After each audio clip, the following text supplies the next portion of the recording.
앞에서 말하는 것은 정말 부담스러운 일입니다. 왜 어려움과 고민해 봤습니다.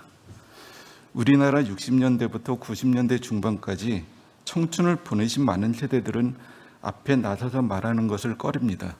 독재를 유지하려는 수단으로 내세운 서슬푸른 반공사상 교육에 억눌려 탄압받던 아무런 시기였습니다. 말 한마디에 주변 친인척까지 옥에 갇히고 모욕받고 심지어는 살해당하는 말도 안 되는 고초를 받았기 때문에 말하기 전에 자체 검열을 할 수밖에 없었습니다. 말 많으면 공산당이란 지금은 코 웃음칠 그런 조어가 긴급조치 시행으로 남발되었지요. 지금도 멸공부류들이 아직도 자주 쓰는 조어입니다. 60년대 누구는 각하 시원하시겠습니다 라는 말로 내무부 장관까지 해먹는 개판인 세상에서 그런 세상으로 만들고, 70년대 누구는 대통령은 개 XX다 죄송합니다 라고 고함친다고 징역 8개월을 살고, 80년대부터는 3S로 다 아시겠죠? 더 자세한 말은 생략하겠습니다. 우리 국민들을 타락시켰습니다. 막말이 판치게 되고 이성을 마비시켰습니다. 권력을 장악하고 민중을 탄압하고 선동하고 말다운 말 자체를 못하게 하더니 나중에는 구역질 나도록 가증스러운 말로 세상을 흐려놓았습니다. 요즘도 크게 달라진 것은 없어 보입니다. 권력이란 것은 어떤 사람들에게는 이브의 사과와도 같이 매우 먹음직스러운 모양입니다. 그 권력의 시시시 비비는 중요하지 않나 봅니다. 그러한 권력을 무슨 수를 써서라도 쟁취하는 사람들은 철저히 권력자에게 복종하고 간이고 쓸개도 다 빼줍니다. 권력의 하수인이 되려고 수단 방법을 안 가립니다. 보통 이런 사람들은, 착한 사람들은 소위 봉으로 봅니다. 아주 못살게 굴고 달달 붓고 부려먹을 수 있는 한도까지 쏙 빼먹습니다. 특이한 사실은 이러한 사람들은 끼리끼리 뭉칩니다. 자기네끼리 떼거리를 지어서 자기네들만 이권을 챙기고 홀로 묵묵히 일하는 자들에게는 자신의 일거리를 떠넘기고 수많은 불이익을 분담시킵니다. 아주 교활한 수단과 방법으로 어르고 채찍과 당근으로 사람의 혼을 홀라당 빼먹습니다. 하지만 이것들보다 안타까운 사람들이 있습니다. 근묵자흑이란 말로 설명이 됩니다. 젊을 때의 이상과 꿈은 사라진 지 오래되고 권력층의 기득권 논리에 사로잡혀 하면 안 되는 짓을 양심의 가책도 없이 저지르는 기득권에 함몰된 사람입니다. 이제는 다시 함께 아파하고 고민하고 분노했던 그 시절로 돌아오기 힘듭니다. 그래도 양심은 있어 남을 아프게 하고 욕먹을 짓을 하면서도 비난받고 욕먹는 것은 못 참습니다. 이 사람들은 왜 나만 갖고 그래? 다른 놈들은 더 해. 내가 도둑질을 했어? 사람을 죽이기라도 했어? 라고 토로합니다. 그러나 협력했습니다. 방관했습니다. 태업했습니다. 힘없는 자들에게 불이익을 선사했습니다. 불시철거를 방관하여 사람을 죽게 했습니다. 안전수칙 무시하여 기계에 깔려 죽게 했습니다. 관리 및 감리를 소홀히 하여 무너져 내리는 잔해에 묻혀 죽게 했습니다. 일은 벌어졌으나 책임은 누구도 지지 않습니다. 법원은 다 자신의 일에 충실했을 뿐 고의는 없었다고 수많은 관련자들을 무죄 방면해 왔습니다. 앞으로는 나아질까요?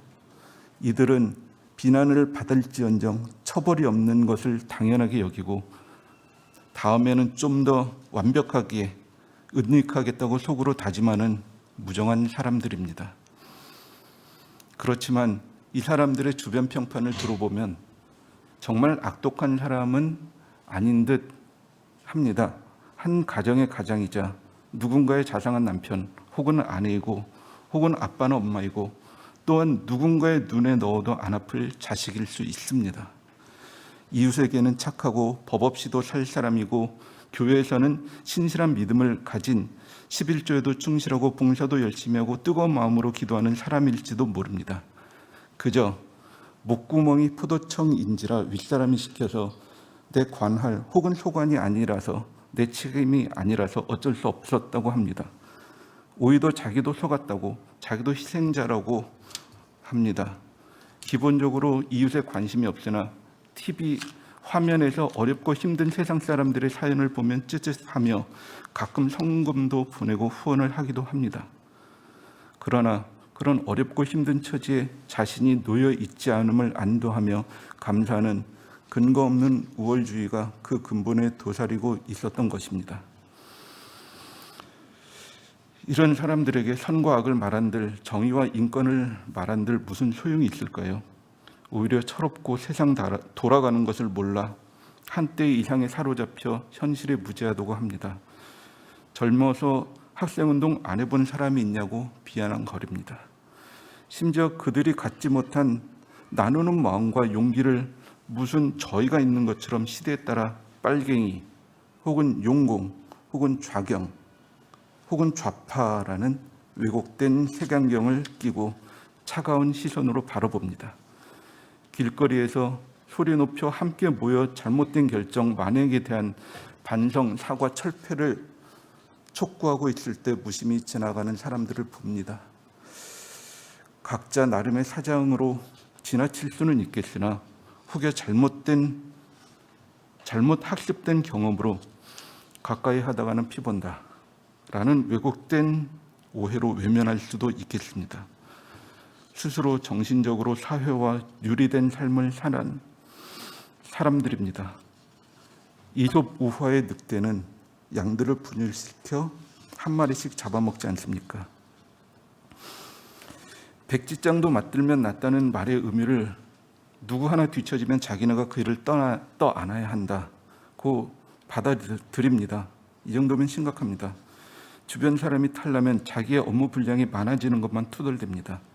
막상 자신은 인사고과의 지장을 받을까 봐, 직장 내 왕따 또는 태움 받을까 봐 의사표현도 못합니다. 표리부동, 즉 겉과 속이 다르다는 말은 부정적 의미로 쓰이지만 이때만큼은 자기 표현을 못하는 안타까움입니다. 도와주려는 마음은 현실의 무게와 당신 앞가림이라 잘하라는 상급자의 면박과 눈치가 두려워 측은지심과 안타까움을 표현도 못하고 무관심을 가장합니다. 포커페이스는 도박에서나 쓰이는 말인 줄 알았는데 현실에서도 필요하게 되었습니다.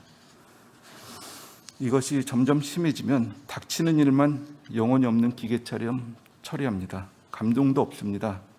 그 일의 의미나 경중도 따지지 않습니다. 일에 대한 고민도 없습니다. 상급자에게는 영혼 없는 미소로 손바닥 비비기로 하루를 버티어 봅니다. 애사심, 측은지심, 배려심과 같은 마음은 사치일 뿐입니다. 물론 일도 안 하면서 일 떠맡기고 입으로만 일하는 상급자 눈에 도장 찍으려는 가증한 사람보다는 나은 사람이겠지요. 그래서 더 안타깝습니다. 이 가증한 인간들은 젊었을 때부터 그래 왔기 때문에 이것들은 사람이 아니고 짐승들이다라고 포기하면 끝입니다. 암세포도 몸의 일부라고 끌어안는 미련한 짓은 결코 안 됩니다. 그렇다고 젊은 시절을 뜨겁게 살다 나이 들어 현실과 타협하고 변절한 인간들은 이도 저도 아닙니다. 예수님의 제자의 삶을 살다 배신한 이스카리오 출신의 유다가 예수님을 죽이려고 갖은 수를 쓰던 로마인, 바리새인, 사두개인보다 혹은 십자가에 못 박힌 빌라도보다는 더 나은 사람일까요? 예수님을 죽인 수많은 사람들 중에 하나일 뿐입니다. 참과 거짓으로 혼탁한 세상, 믿고 존경하던 사람이 배신하는 믿음을 상실한 세상에서 어떻게 살 수 있는 것일까요? 닥치고 살아가는 것이 정답이었을까요? 세상 관심 끊고 자신만 생각하는 삶이 옳은 것 같나요? 함께 사는 세상은 다른 먼 세상 이야기로만 압니다. 나 하나만 옳으면 된다라는 생각을 가지다 나 하나만 옳다라고 생각이 굳어지게 됩니다. 그럴수록 삶은 점점 피폐해지고 괴팍해지면서 나 혼자 살기 힘들다 라고 푸념하며 좌절합니다. 위만 쳐다보고 만족할 줄 모르게 됩니다. 기독인들이라면 죄 많은 이 세상은 내 집 아니네라고 하늘만 바라봅니다. 하늘에서 하나님이 구해주기만을 바랍니다. 사실은 세상의 굶주림, 고통, 슬픔, 괴로움들을 하늘에서 보시고 다가가시려고 하나님이 하늘에 계십니다. 젊은 날 땡겨받은 유산을 모조리 탕진하고 돌아온 탕자를 예수님은 오로지 집으로 무사히 돌아왔다는 사실만을 아버지의 시각으로 바라보았습니다. 세상에 푹 빠져 살던 탕자가 무슨 계기로 다시 돌아오게 되었는지는 중요하지 않습니다. 돌아왔다는 사실이 중요합니다. 아버지가 기뻐했다는 사실이 중요합니다. 우리 하나님 아버지는 그러한 아버지입니다. 하나님의 나라는 하나님의 정의와 사랑이 있는 나라입니다.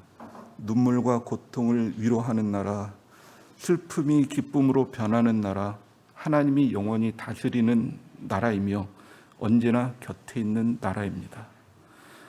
하나님의 나라는 하나님의 뜻을 따르는 우리 가운데 언제나 있을 것입니다. 두세 사람이 모인 자리에 나도 함께 있다라는 말씀은 오늘도 함께 모인 우리들 사이에서 하나님의 정의가, 하나님의 뜻이 강물처럼 철철 콸콸 흘러내림을 보여준다는 것을 이해합니다. 우리는 서로를 존중합니다. 결코 누구 한 사람을 의지하거나 속이지 않습니다. 서로 대등한 관계로 바라봅니다. 이웃을 외면하지 않는 삶, 정의와 평등 세상을 만드는 삶, 민족 소원인 통일을 이루는 삶, 이 모든 삶 속에서 하나님은 우리와 함께 기뻐하고 즐거워하며 함께 지화자 외치며 춤을 추실 것입니다. 하나님과 우리와 함께 얼싸안고 빙빙 도는 강강술래를 생각해도 감격스러울 것 같습니다. 한때는 혼자 살 수 있다고 생각한 적도 있었을 것입니다. 하지만 더불어 사는 삶을 회복한다면 떨어져 있어도, 혼자 있어도, 우리 서로 불협화음이 다소 있더라도 우리 함께라는 마음으로 이해할 수 있습니다. 함께 울고 웃고 위로하고 기뻐하는 그분이 바로 우리 하나님이고 이웃입니다. 혼자만의 삶에서 하나님과 함께하는 우리로의 삶을 누리시는 성도들 새삼 반갑습니다. 그리고 환영합니다. 감사합니다.